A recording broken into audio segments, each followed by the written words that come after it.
Yo, what's up, Gaming Rebellion? My name is Durak, and I'm here with Isaiah.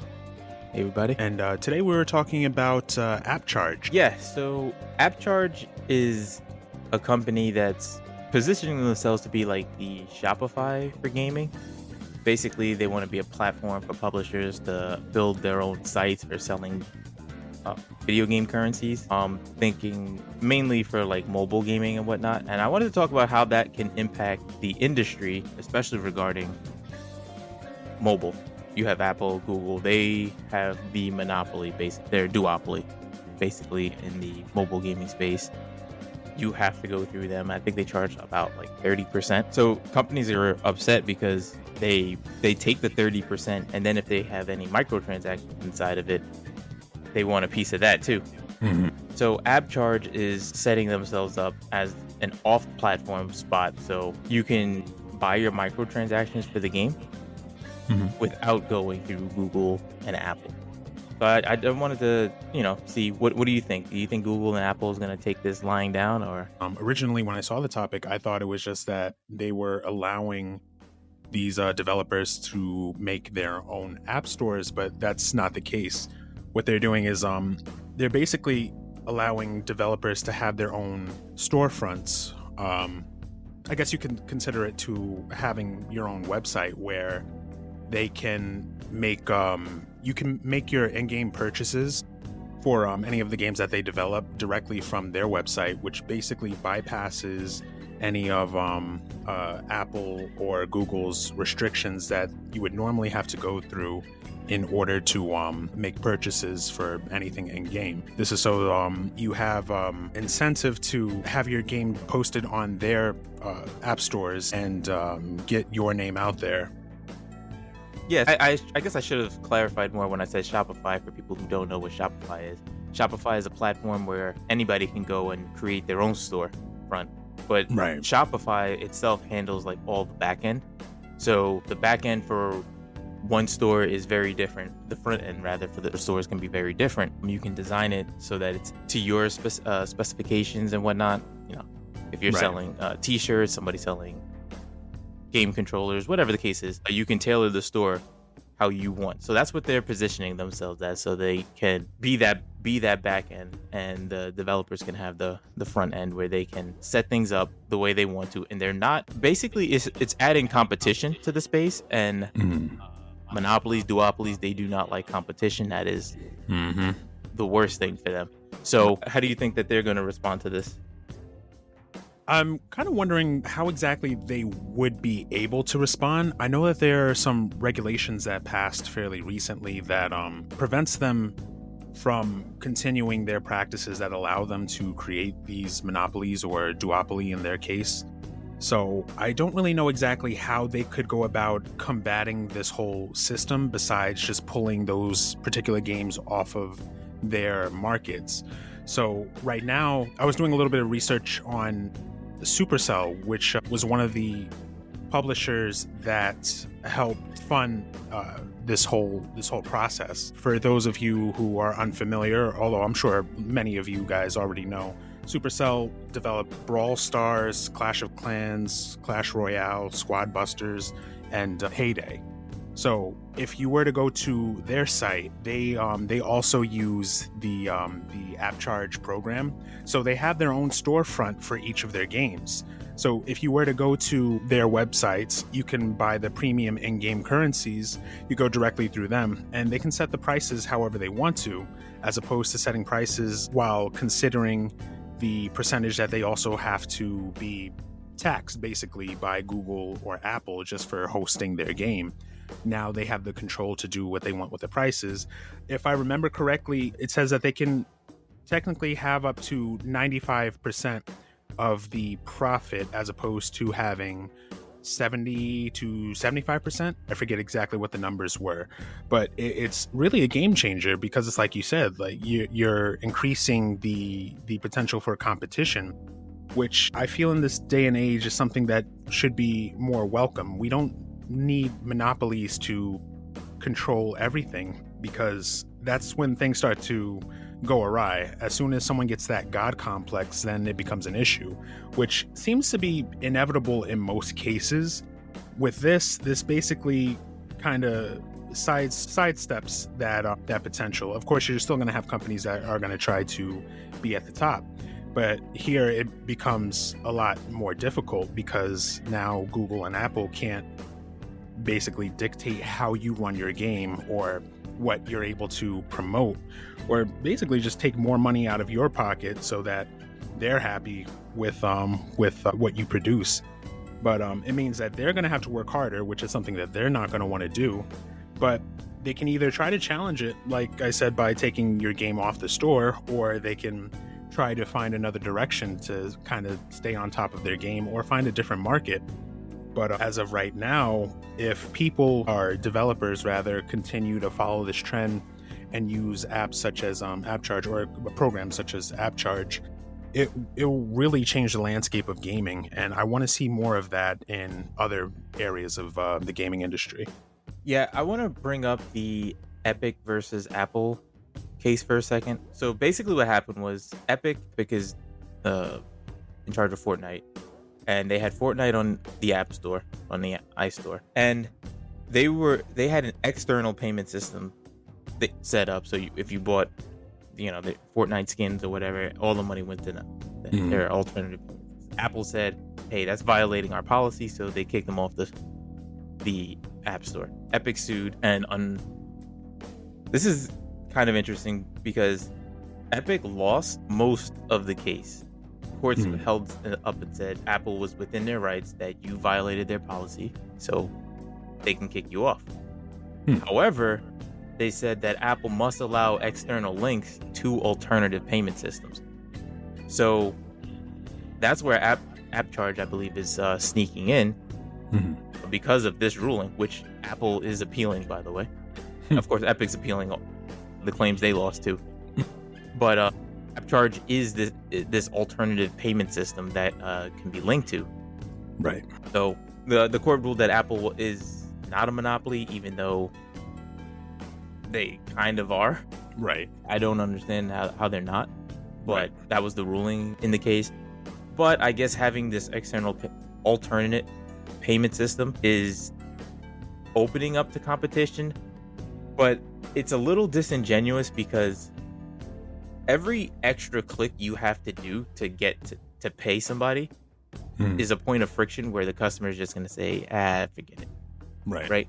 Like you want the payment system to be as easy as possible, and that's why cancellation is as difficult as possible. Right. It's hidden everywhere, and there's multiple things. Are you sure you want to cancel? Are you sure that you're sure you want to cancel? Right? Because each step of the way, they want to add a point of friction so that you don't do what you set out to do. So these alternate payment systems like AppCharge, I think they're good, but I think it's still going to struggle a bit before you can say that they're actual competition. Right now, they just raised $26 million for the company. They have 10, they said, their customer base, so not in the hundreds yet, but it's a small company. They're growing. They started in 2022, and it's going to be interesting to see if they can actually compete in this landscape. Google itself is facing monopoly charges for other reasons, so I think we're getting to a point where consumers are being put more towards the forefront than companies, thank God. Yeah. No, yeah, I definitely agree. I think that a huge part of the reason why this is starting to come about is simply because of the whole issue with Google being a monopoly for the online search market. Ever since that they've been coming under scrutiny, people, or rather the courts, seem to be going through the case to kind of get a better understanding what exactly Google is doing. And now they're seeing similarities in businesses such as Apple. And it seems like they're starting to crack down on a lot of these practices because they're realizing that they really do hold a monopoly, and it's not okay in our country, at least. So this is opening the doors and opportunities for a lot of different options now. And with AppCharge, in this case, this will allow a certain level of competition that I think will only really work so long as you have a lot of developers utilizing it. So if you only have a few developers such as Supercell or whichever developers publishers decide to use it, it's not necessarily going to hurt them, but it might cause more damage because it's like you said, with the points of friction, having to go through their website or what have you in order to make those purchases, people are going to be less likely to use those apps unless it's something that they love, the game itself, or the publishers are just huge fans. It won't matter to them. But a lot of people today are all about convenience. So I was thinking like you probably have to get a big player to sign on board, like Supercell, in order to see people move away from, because it's very hard to get people out of a habit once they've started. Name anything: drinking, smoking, crazy habits. Right. Having your coffee in the morning at the same place that you always go to. Once you're in a habit, it's very hard to break that. So having a big game publisher that can draw a lot of people will help with this. Or maybe they'll have to go through the slow, steady growth over time, picking up the smaller devs, because getting more of your money just seems like a no-brainer to me. I don't see why people wouldn't be lining up right for this. But I guess that the App Store is convenience, like you said. And it's kind of like you can compare it to Epic Games Store with Steam, although it's not quite the same thing, but it's a similar concept where it's like you can go through Epic Games Store to get certain games, but it's just a matter of why should I? What are you doing that will entice me to use your store as opposed to using Steam? In that case in particular, Steam offers a lot of conveniences, and like you mentioned before, with the types of reviews that you can only do after playing the game for a certain amount of time, hours, or whatnot. So you can get a better understanding of what it is you're actually paying for or considering buying, which is not something that these other stores really offer. So in order for people to find AppCharge, or rather publishers to use AppCharge for their web stores, they have to also come up with a way to entice their fans to come to them as opposed to using the app stores.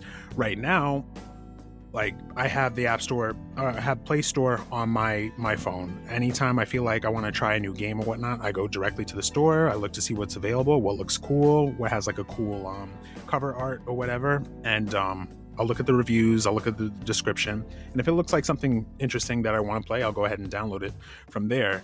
Nothing's really pulling me to say, I wonder what Supercell's doing, and then like go to their website and see if they have any games coming up or whatever. They're gonna have to find a way to kind of collaborate, come together with other companies to really develop something that will pull not just fans but gamers in general to them, as opposed to using these app stores. But I think that as long as there's a continuation of the court systems trying to break down these monopolies, telling them what they can and can't do as far as trying to avoid more monopolization of any aspect of the industry, you'll have the opportunity for these smaller or lesser known, no, that's not the way to put it. I'm thinking if they're able to break them down even further, it's basically you're allowing for more competition, and that's really what's going to ultimately level the playing field, which is something that we need not just in the gaming industry but everywhere in general, because these monopolies are trying to run the world, and if that's what you want to do, it's whatever. But the fact that a lot of them have that ability to actually do so is a huge issue. This would also allow for more democratization if we have more systems like these in place that allow for more freedom for developers to come up, especially in the indie gaming market, because it's the same concept with that. Like the AAAs, they have their IPs that basically they sit on top. There's really not much you can do about that in general, but right. If they continue to find ways to I don't want to say like bring them down, but just level the playing field in general, that gives indie developers and publishers a foothold into that system, we could one day see a future where we don't have to worry about this the fear of any one company or 2 or 3 companies trying to just control the entire industry. But Yeah, yeah. and these companies, they also buy up all the competition whenever they see anything. Mm-hmm. They either buy it up or they'll take them to court, legal and Like whatnot. Sony. Yeah, exactly. Like we talked about with Katakawa. I wonder if they're going to try to take this to court. I assume they will because, like I said, Apple has appealed that, not conviction, that ruling, and they're not happy about that. And the funny thing is, they won like everything in their case except that, and they are not happy. But they have the money to spend. I'm pretty sure they're the most cash rich company in the U.S. So spending money on lawyers to fight this is no big deal for them. Right. And they can afford to take a few hits too, but of course they're not going to want to do that regardless, especially if you have the money to pay for the best lawyers you can get your hands on. But I really am hoping that as more of these cases come to light, more scrutiny will be put on these companies and they start to really expose themselves, which will allow for the courts to really open up the opportunities by breaking down these corporations to produce more fair game just in general. But I guess wonder how much these judges even know what they're ruling on. It doesn't seem like they know a lot about the field. It's like with anyone from like years back, you mentioned like games or anime or anything like that with not to isolate any particular group, but like you tell like older people about that and they'd be like, what is that? Like, that's stupid.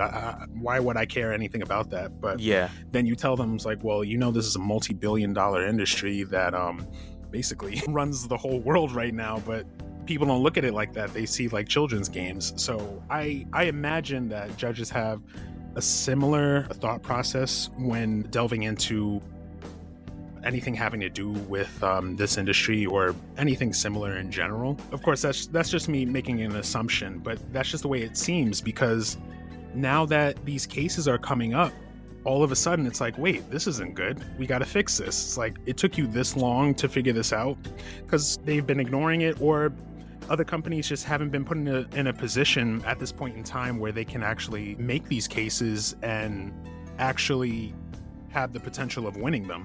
In Epic Games' case, they didn't really win the case itself, but in this aspect, they did make a win. And again, this leads to more scrutiny of the industry in general, and it allows for the opportunity for the system to really get a better understanding of what's going on and try to impose more regulations on how these companies do things.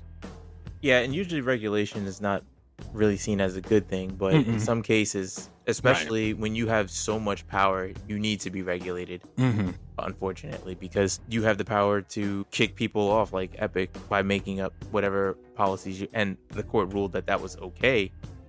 But the also scary thing to me is that Apple is appealing this, and the judge in that case could say, yeah, we agree with Apple. The first judge was wrong. You shouldn't Apple shouldn't be forced to have alternate payment systems and whatnot. It's like, so that kind of is what scares me a little bit. And I wonder how much goes into, I have to look into it a lot more myself, but I get you. It does make me wonder, how much do they actually know about what they're ruling on? Right. Yeah. I mean, I agree.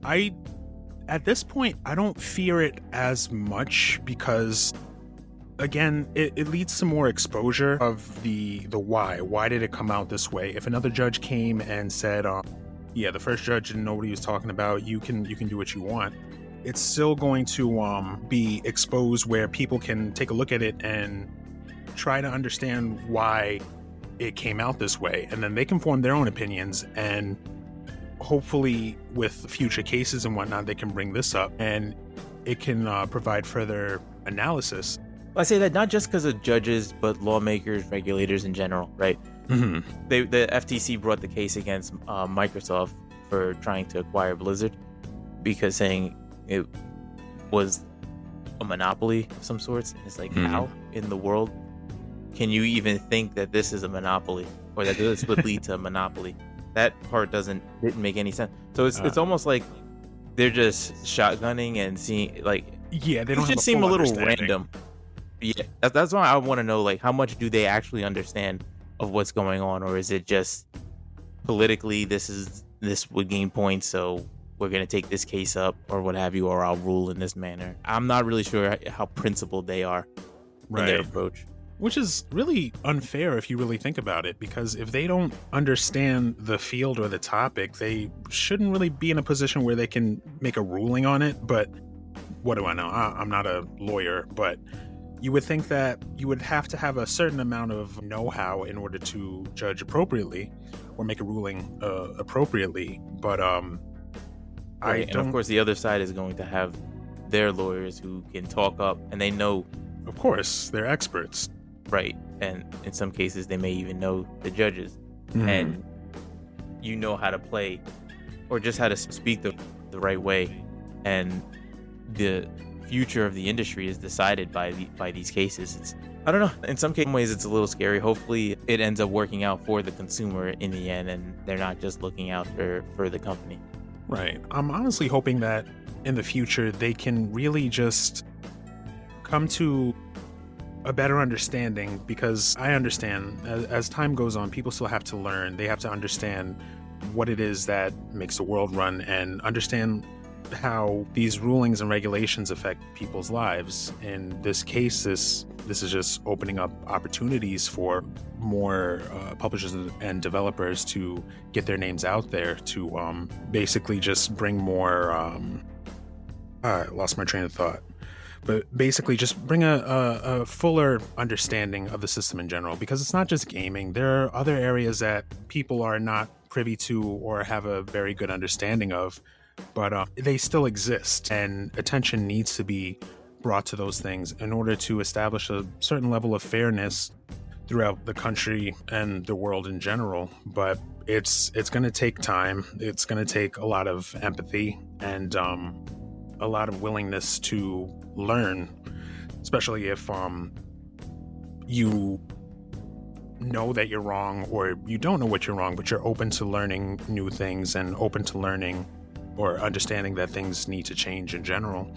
But some people are just going to stay the same. You have a lot of people out there who they're hard-headed. You can't tell them anything. They want to live in their ignorance. That's fine. But in order for the world to move forward, in order for our economic situation, in order for things in the gaming industry to change, there has to be a certain level of willingness to learn and adapt and basically become better. But we'll see how the future unfolds, especially with this in particular. I'm really interested to see how this goes. I'm hoping to see that more publishers will start to get with the program. Although, from what I understand, it doesn't really tell you that a particular app or company is using AppCharge. You would just have to go to their web front and see for yourself, basically. I don't think would matter too much, because either way, they still get their market data. They still get their percentage and whatnot, regardless of whether or not you know that they use AppCharge, and they're still being hosted on Apple and Google.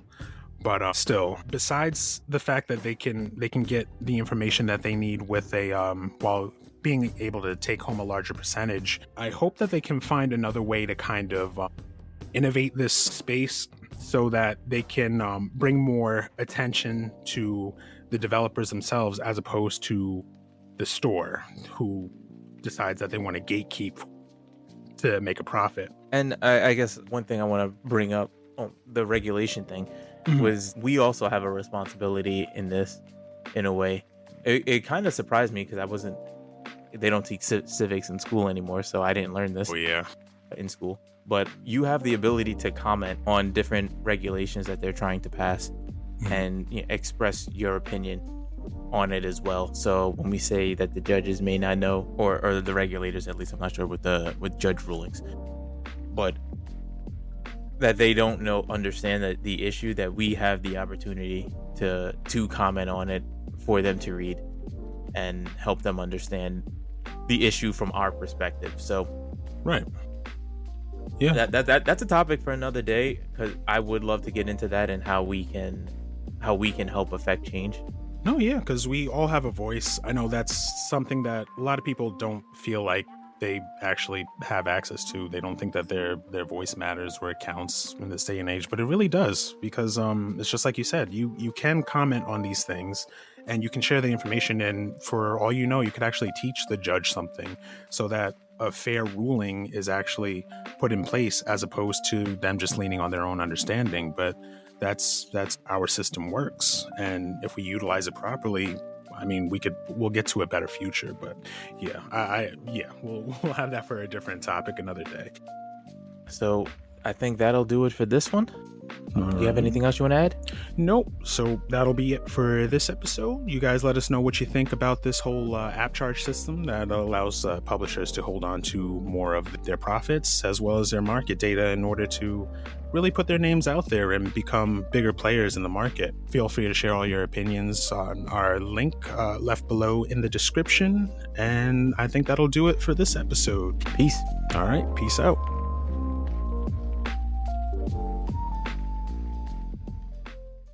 Well, that about wraps it up for today's episode, Rebels.